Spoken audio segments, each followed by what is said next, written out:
이렇게라도 만나 뵙게 되니 반갑습니다.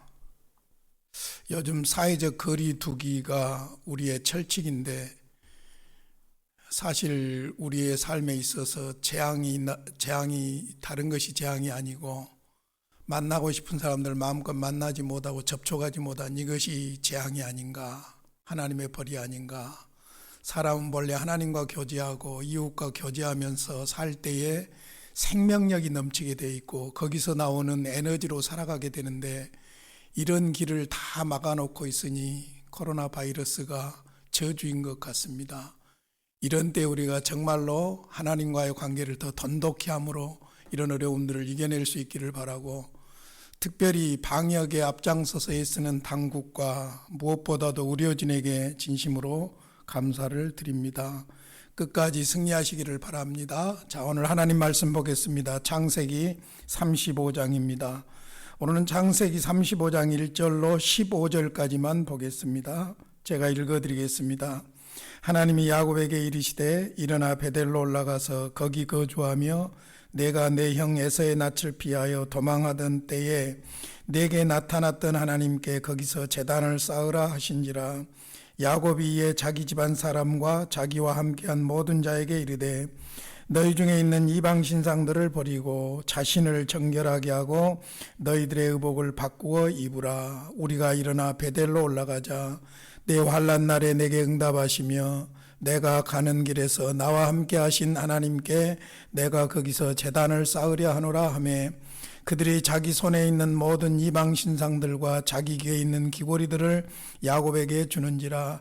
야곱이 그것들을 세겜 근처 상수리 나무 아래에 묻고 그들이 떠났으나 하나님이 그 사면 고울들로 크게 두려워하게 하셨으므로 야곱의 아들들을 추격하는 자가 없었더라.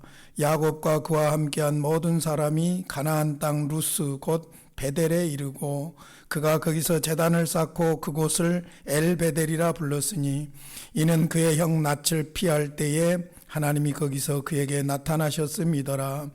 리브가의 유모 드보라가 죽음에 그를 베델 아래에 있는 상수리 나무 밑에 장사하고 그 나무 이름을 알론 바굿이라 불렀더라. 야곱이 밧단 아람에서 돌아오매 하나님이 다시 야곱에게 나타나사 그에게 복을 주시고 하나님이 그에게 이르시되 내 이름이 야곱이지만은 내 이름을 다시는 야곱이라 부르지 않겠고 이스라엘이 내 이름이 되리라 하시고 그가 그의 이름을 이스라엘이라 부르시고 하나님이 그에게 이르시되 나는 전능한 하나님이라 생육하며 번성하라. 한 백성과 백성들의 총회가 내게서 나오고 왕들이 내 허리에서 나오리라. 내가 아브라함과 이삭에게 준 땅을 내게 주고 내가 내 후손에게도 그 땅을 주리라 하시고 하나님이 그와 말씀하시던 곳에서 그를 떠나 올라가시는지라.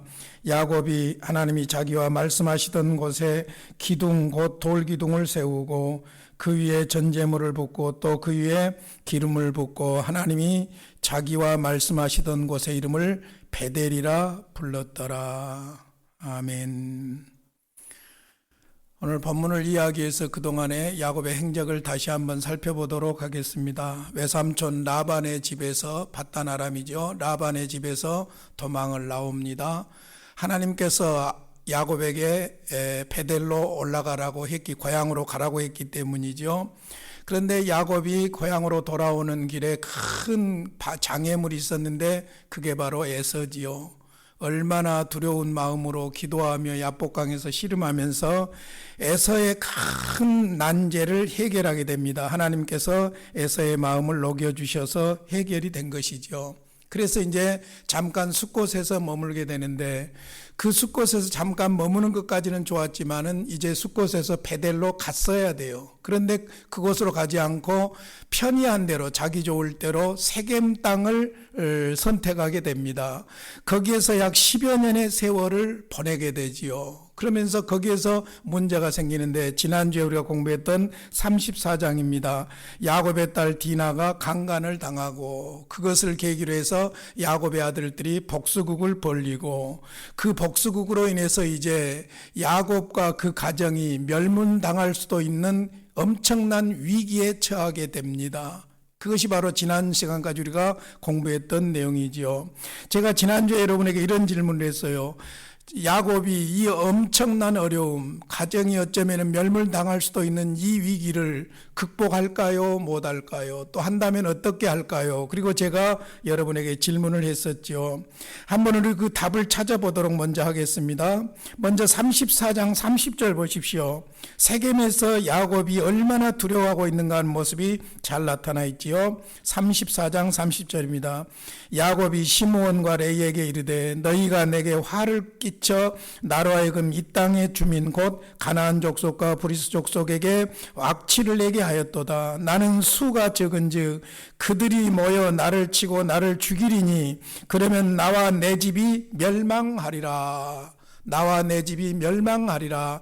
이것은 단순한 야곱의 느낌이 아니라 사실이고 현실이었어요. 왜냐하면 세겜은 가나안 원주민 중에 히위 족속이었죠. 그러면 가나안 원주민들은 서로 연계되어 있었어요. 그러니까 야곱이 뭐라고 말하냐면은 가나안 이 땅의 주민 곧 가나안 족속과 브리스 족속에게 악취를 내게 했다 했습니다. 그러니까 히위 족속 세겜 가족이 이렇게 몰살당하는 것에 대해서 다른 가나안 원주민들, 가나안족이나 그 다음에 브리스 족속이나 가만히 있을 수가 없죠. 그런데 야곱은 뜨내기 생활을 지금 하고 있는 것이고 그들은 원주민이기 때문에 그들이 야곱의 집을 공격해 오면은 망할 수밖에 없는 상황이에요. 그러니까 얼마나 두렵고 떨렸겠어요. 자, 이 상황에서 야곱이 이 상황을 극복하게 되는데, 자, 결론부터 보면 5절을 한번 보십시오. 35장 5절을 보시기 바랍니다. 그들이 떠났으나 하나님이, 이제 열쇠가 여기 있어요. 하나님이 그 사면 고울들로 크게 두려워하게 하셨으므로 야곱의 아들들을 추격하는 자가 없었더라. 드라마나 영화처럼 막 쫓고 하는 이런 상황들조차도 없는, 온전히 주변 고읍들에게 그냥 두려움을 하나님이 주셔버리니까 야곱의 아들들, 야곱의 가족을 쫓을 엄두를 못 낸 거예요. 하나님이, 이것입니다. 하나님께서 택하셨고 부르셨고 약속하셨고 하나님께서 인도하고 계시고, 그러므로 야곱이 위기에 처했을 때도 하나님께서 오셔서 이 문제를 해결해 주십니다. 여러분, 지금 우리는 족장들의 모습들을 공부하고 있는데 아브라함도 그렇고 이삭도 그렇고 야곱도 그렇고 항상 문제를 일으켜서 위기는 자기들이 자초해요. 위기는 자기들이 만들어 놓는데 해결은 누가 하냐면은 약속하신 하나님이 하시는 거예요. 이것이 바로 하나님의 은혜라고 볼 수 있지요. 자, 오늘 본문을 15절까지 구조를 좀 보겠습니다. 먼저 베델로 올라가라고, 베델로의 기한을 하나님께서 말씀하시지요. 1절에 보면은 하나님이 명령하십니다. 뭐라고 명령하십니까? 하나님이 야곱에게 이르시되 일어나 베델로 올라가서 거기 거주하며 내가 내 형 에서의 낯을 피하여 도망하던 때에 내게 나타났던 하나님께 거기서 제단을 쌓으라 하신지라. 베델로 올라가라, 그 말은 베델이라는 장소가 중요한 것이 아니라 베델에서 만났던 하나님께로 돌아가라, 그 말이에요. 그래서 베델로 올라가라고 하면서 뭐라고 합니까? 거기 거주하며 내가 내 형 에서의 낯을 피하여 도망하던 때에 내게 나타났던 하나님께 거기서 제단을 쌓아라. 그러니까 베델로 돌아가라는 말은 사실상 하나님께로 돌아가라. 어떤 하나님이냐? 옛날 네가 집 떠나고 외롭고 고독하고 힘들 때에 만나주셨던 그곳 베델, 그리로 돌아가라는 것이죠. 그러니까 하나님께서 왜 베델로 올라가라고 하셨을까? 1절 15절까지를 먼저 읽고 우리가 묵상을 해보면은 얼른 와닿는 것이 그거예요. 첫째는 지금 야곱이 멸문을 당할 위기의 상황에 있기 때문에 그 위기에서 보호해 주시기 위함인 것을 알 수 있고, 그 다음에 베델로 올라가서 하나님께서 구체적으로 주셨던 그 목적이 있는데 그게 뭐냐면은 아브라함과 이삭에게 약속하셨던 그 약속을 갱신하시고 이루어 주시겠다는 약속이에요. 그러니까 위기에서 보호해 주는 것보다 더 중요한 것이 아브라함과 이삭에게 약속한 대로 이제 야곱에게 그 약속이 갱신되고 있다는 사실이죠. 그리고는 거기서 뭐다라고 그랬습니까? 제단을 쌓으라고 그랬죠. 궁극적으로 하나님과 교제하는 길로 나아가라는 그런 말이지요. 자, 중요한 것은 이제 2절부터 7절까지 보면은 야곱이 순종을 합니다. 그냥 순종하는 것이 아니라 자신과 가정을 정결하게 헌신을 시킵니다. 그리고는 베델로 올라가는 것을 볼 수가 있지요. 가정을 새롭게 하고 자신을 새롭게 하고 베델로 올라가는데 2절부터 좀 길지만은 4절까지 제가 한번 읽어드리겠습니다. 야곱이 이에 자기 집안 사람과 자기와 함께한 모든 자에게 이르되 너희 중에 있는 이방 신상들을 버리고 자신을 정결하게 하고 너희들의 의복을 바꾸어 입으라. 우리가 일어나 베델로 올라가자. 내 환난 날에 내게 응답하시며 내가 가는 길에서 나와 함께 하신 하나님께 내가 거기서 제단을 쌓으려 하노라 하매 그들이 자기 손에 있는 모든 이방 신상들과 자기 귀에 있는 귀고리들을 야곱에게 주는지라. 야곱이 그것들을 세겜 근처 상수리 나무 아래 묻고 그들이 떠났으나 하나님이 그 사면 거울들로 크게 두려워하게 하셨으므로 야곱의 아들들을 추격하는 자가 없었더라. 야곱과 그와 함께한 모든 사람이 가나안 땅 루스 곧 베델에 이르고 그랬습니다. 자, 야곱이 하나님의 말씀을 듣고 나서 자기 식구들에게 베델로 올라가자 그렇게 말하면서 무엇을 요구하냐면은 너희 중에 있는 이방 신상들을 버리고 자신을 정결하게 하고 너희들의 의복을 바꾸어 입으라. 우리가 일어나 베델로 가자. 여기에서 자기 가족에게 요구하는 것이 뭐냐면은 이방 신상들을 버리고 자신을 정결하게 하고 의복을 바꾸어 입으라고 합니다. 이 말은 무슨 말이냐면은 세겜에서 10여 년 동안 머물면서 자기들도 모르는 중에 세겜 우상 문화에 야곱의 가족이 물들어 있었다는 거예요. 무엇으로 그것을 알 수가 있냐면은 이방 신상들을 버리고 그랬어요. 이방 신상들이 들어와 있었다는 거예요. 그 다음에 정결하게 하고 너희들의 의복을 바꾸어 입으라. 의복은 문화를 말하잖아요. 그러니까 의복까지 세겜 문화화 되어 있는 그런 상황이었다는 것이고, 더 재밌는 것은 이제 4절에 보면은 그들이 자기 손에 있는 모든 이방 신상들과 자기 귀에 있는 귀고리들을 야곱에게 주는지라 그랬어요. 이 귀고리가 뭘까요?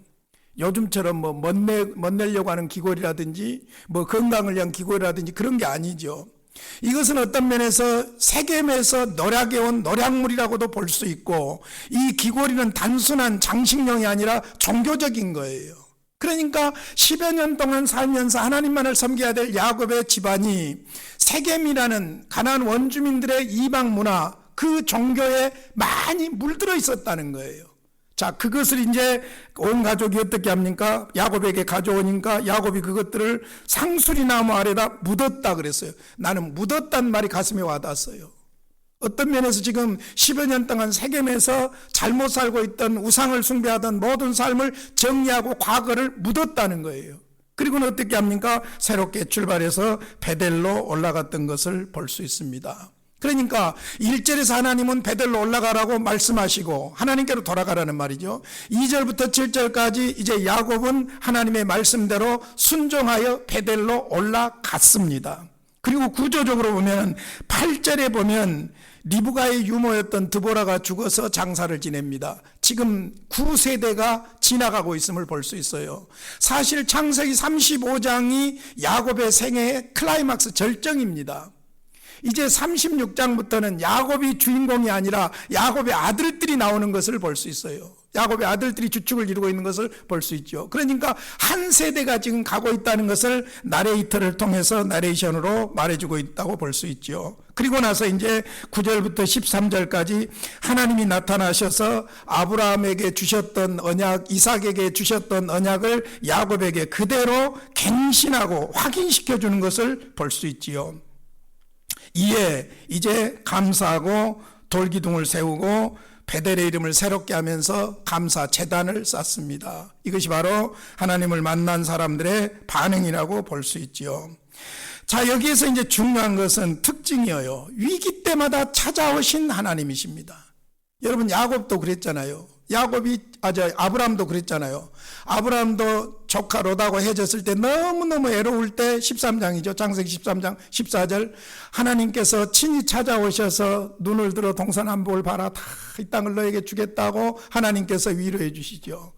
13장에서 롯의 식구들을 갑자기 구돌라오멜 연합군에서 구원해 온 것 때문에 구돌라오멜 군대 때문에 두려워서 막 떨고 있을 때에 15장에서 하나님께서 아브라함에게 나타나셔 두려워하지 말라, 나는 너의 상급이다, 너의 방패다 말씀해 주시죠. 그 다음에 17장에 보면은 또 완전히 아브라함이 세속적인 상황으로 하갈을 통해서 이스마엘을 낳고 나서 13년 동안, 그러니까 16장 마지막에 86세에 이스마엘을 낳지요. 그런데 99세에 하나님께서 찾아오십니다. 그래서 사실은 창세기 12장에서 아브라함과 약속하고 15장에서 약속을 갱신하고 17장에서 갱신하는데 그 17장에서 주셨던 언약 갱신이 지금 창세기 35장 9절로 12절까지의 야곱에게 주셨던 언약하고 동일한 것을 볼 수 있어요. 자, 한번 대조를 해보도록 하겠습니다. 먼저 창세기 17장 1절부터 제가 몇 절 좀 읽어드릴게요. 8절까지 좀 길지만은 오늘 본문에 야곱에게 주신 언약이 그냥 주신 것이 아니라 아브라함과 이삭과 야곱에게 주신 언약을 야곱에게 그대로 갱신하고 있는 것이죠. 17장 1절부터 8절까지 제가 읽어드릴게요. 아브라함에게 주신 겁니다. 아브라함이 99세 때 여호와께서 아브라함에게 나타나사 그에게 이르시되 나는 전능한 하나님이라. 너는 내 앞에서 행하여 완전하라. 내가 내 언약을 나와 너 사이에 두어 너를 크게 번성하게 하리라 하시니 아브라함이 엎드렸더니 하나님이 또 그에게 말씀하여 이르시되 보라, 내 언약이 너와 함께 있으니 너는 여러 민족의 아버지가 될지라. 이제 후로는 내 이름을 아브라함이라 하지 아니하고 아브라함이라 하리니 이는 내가 너를 여러 민족의 아버지가 되게 함이니라. 내가 너로 심히 번성하게 하리니 내가 내게서 민족들이 나게 하며 왕들이 내게로부터 나오리라. 내가 내 언약을 나와 너 및 내 대대 후손 사이에 세워서 영원한 언약을 삼고 너와 내 후손의 하나님이 되리라. 내가 너와 내 후손에게 내가 거류하는 이 땅 곧 가나안 온 땅을 주어 영원한 기업이 되게 하고 나는 그들의 하나님이 되리라. 자, 이렇게 하나님께서 아브라함에게 주셨어요. 그러면 이 언약하고 동일하다는 것을 창세기 35장 9절부터 이제 한번 보겠습니다. 35장 9절부터 12절까지입니다. 야곱이 밧단 아람에서 돌아오매, 자, 베델로 돌아왔지요. 하나님이 다시 야곱에게 나타나사 그에게 복을 주시고 하나님이 그에게 이르시되 내 이름이 야곱이지만은 내 이름을 다시는 야곱이라 부르지 않겠고 이스라엘이 내 이름이 되리라 하시고 그가 그의 이름을 이스라엘이라 부르시고 하나님이 그에게 이르시되 나는 전능한 하나님이라. 생육하며 번성하라. 한 백성과 백성들의 총회가 내게서 나오고 왕들이 내 허리에서 나오리라. 내가 아브라함과 이삭에게 준 땅을 내게 주고 내가 내 후손에게도 그 땅을 주리라 하시고 하나님이 그와 말씀하시던 곳에서 그를 떠나 올라가시는지라. 자, 보세요 여러분. 창세기 17장 아브라함에게 주셨던 언약 갱신과 창세기 35장 야곱에게 주셨던 언약 갱신을 한번 대조를 해봅시다. 먼저는 동일한 시작이에요. 하나님께서 나타나셨죠. 17장 1절 35장 9절 동일한 틀입니다. 하나님께서 나타나셨고 하나님께서 올라가셨다고 그러죠. 17장 22절 그 다음에 35장 13절 올라가셨다. 동일한 하나님의 명칭을 쓰고 있습니다. 17장 1절도 그렇고 35장 11절에서 뭐라고 했습니까? 하나님이 그에게 이르시되 나는 전능한 하나님이라. 엘샤다이, 전능한 하나님이라. 하나님의 명칭이 동일합니다. 그 하나님이 그 하나님이에요. 아브라함의 하나님이 야곱의 하나님이라 그 말이죠. 그 다음에 이름을 바꾸는 것을 먼저 거론을 합니다. 아브라함을 아브라함으로 17장 5절이죠. 야곱을 이스라엘로 35장 10절이죠. 그리고는 약속들이 동일합니다. 번성케 하겠다, 생육하고 번성케 하겠다, 땅을 주겠다. 17장 6절로 8절이죠. 그리고 35장 11절로 12절에서 생육하고 번성하라. 그 다음에 백성의 너의 후손을 통해서 내 허리에서 다스린 자가 나온다. 아브라함과 이삭에게 준 땅을 내게 주고 내 후손에게도 그 땅을 주겠다. 번성하라, 땅을 주겠다, 후손을 주겠다, 이런 약속들로 연결되어 있는 것을 볼 수 있습니다. 자, 이런 특징들을 보면은 하나님께서 야곱의 위기 상황에서 나타나신 것은 위기에서 보호해 주시는 것보다 더 확실한 목적이 있는데, 그게 뭐냐면은 하나님께서 아브라함과 이삭에게 주신 약속을 야곱에게 갱신하고자 하는 목적이고, 그 다음에 야곱의 삶이 하나님과 동행, 교제하는 삶이 되도록 하기 위해서 하나님께서 나타나셨다는 것이지요. 오히려 야곱의 위기가 하나님께서 회복하시고 언약을 갱신해 주시는 기회가 되었던 것을 볼 수 있습니다. 여러분 머릿속으로 그림을 한번 그려보세요. 밧단 아람에서 베델에서 만났던 하나님께 원래 야곱이 서원을 했잖아요. 돌아오겠다고. 그리고 밧단 아람 에삼촌 집에서 하나님께서 야곱에게 나타나서 고향으로 돌아가라고 했잖아요. 그럼 그 말씀대로 지금 돌아오고 있잖아요. 에서라는 큰 장애물을 건넜어요. 두렵고 떨면서 건넜어요. 그러면 바로 어디로 가야 돼요? 고향으로 가야 돼요. 베델로 바로 갔어야 돼요. 그런데 가기 전에 10년 동안 헛짓을 한 거예요. 이탈을 하게 됩니다. 이탈을. 어디에서? 숫곳에서 세겜으로. 세겜에서 10여 년 동안 잘 나가는 줄 알았죠. 그런데 어떤 일이 생깁니까? 위기에 봉착합니다. 생각지도 못했던 딸의 강간 사건이 생기고, 아들들이 과잉하게 복수국을 벌려가지고 사람을 살려고 하고 늑탈하고 재산을 탈취하는 이런 무시무시한 일들이 벌어져 버리는 거예요. 그러니까 일은 야곱이 저질렀는데 수습은 누가 하십니까? 하나님이 찾아오셔서 하시는 것을 볼 수 있죠. 그러니까 하나님께서 야곱에게 찾아오셔서 단순한 위기만 극복하도록 해주시는 것이 아니라, 오히려 하나님께서는 베델에서 만나주셨던 그 하나님께서 약속하신 대로 그대로 야곱과 함께 오셨고 야곱에게 그 복을 주신다는 것을 확인시키는 사건인 것을 볼 수 있습니다. 자, 말씀을 한번 적용해 보겠습니다. 어떤 면에서 세겜에서 야곱은 죽었다 싶은 상황이었어요. 육체적으로도 그렇고 영적으로도 그렇고 상처투성이었죠. 죽느냐 사느냐는 문제였어요. 이 상황을 하나님께서 회복하시는데 그 단계들을 한번 살펴보시면 우리가 영적인 위기의 상황이나 상처를 받았을 때 어떻게 할 것인가 하는 답을 얻을 수가 있어요. 첫 번째로는 하나님께서 은혜로운 말씀으로 초청을 하십니다. 은혜로운 말씀으로 초청을 하셔요. 베델로 올라가라는 것이죠. 사실 올라가라는 말은 지리적으로 맞지 않아요. 왜냐하면 세겜에서 베델로 가려면 지리적으로 내려가야 돼요. 그런데 올라가라고 해요. 에루살렘도 마찬가지예요. 에루살렘도 북쪽에서 내려오면 에루살렘으로 내려온다고 해야 되는데 올라가라고 그래요. 하나님이 계신 곳, 하나님과 만났던 은혜의 자리, 그 자리로 올라가라는 말씀이죠. 아주 은혜로운 초청의 말씀입니다. 1절을 다시 한번 읽어드릴게요. 하나님이 야곱에게 이르시되 일어나 베델로 올라가서 거기 거주하며 내가 내 형 에서의 낯을 피하여 도망하던 때에 내게 나타났던 하나님께 거기서 제단을 쌓으라 하신지라. 하나님께서 야곱을 문제를 해결하고 회복시키는데 어디서부터 출발하느냐? 말씀하십니다. 여러분 아주 중요한 이야기예요.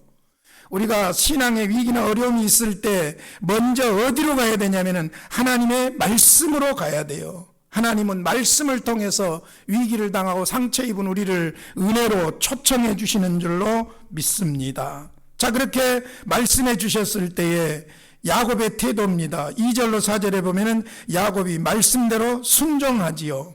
먼저 자신과 가정을 정결하게 하고 헌신하고 과거를 정리합니다. 10년 동안 세겜에서 있었던 하나님을 떠났던 모든 과거를 상수리 나무 아래 묻습니다. 의복도 갈아입고 신상들도 묻어버리고 귀걸이들도 다 묻어버리고 떠나게 됩니다. 여기서 중요한 것은 야곱의 문제가 야곱의 문제만 아니라 가정의 문제였어요. 자녀들의 문제이기도 했어요. 그러니까 자신만 정결하게 하는 것이 아니라 온 가족을 정결하게 하고 헌신하고 이제 베델로 올라가는 것을 볼 수 있습니다. 자, 야곱이 은혜로운 하나님의 말씀에 초청을 받게 되고 그 말씀대로 순종하게 됩니다. 정결하게 하고 헌신하고 순종하여 베델로 올라갑니다. 그런데 이제 베델로 올라갈 때의 문제가 뭡니까? 가나안 원주민들이 추격해 올 것 아닙니까?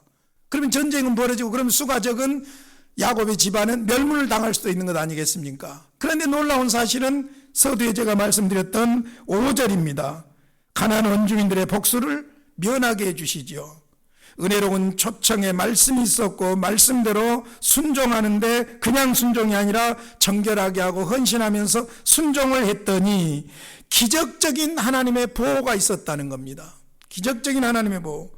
사람으로서는 어떻게 계산이 나오지 않는, 견적이 나오지 않는 그런 일들이 하나님으로 말미암아 간단하게 해결됩니다. 5절 한 절로 끝나요. 그들이 떠났으나 하나님이 그 사면 고울들로 크게 두려워하게 하셨으므로 야곱의 아들들을 축격하는 자가 없었더라. 할렐루야.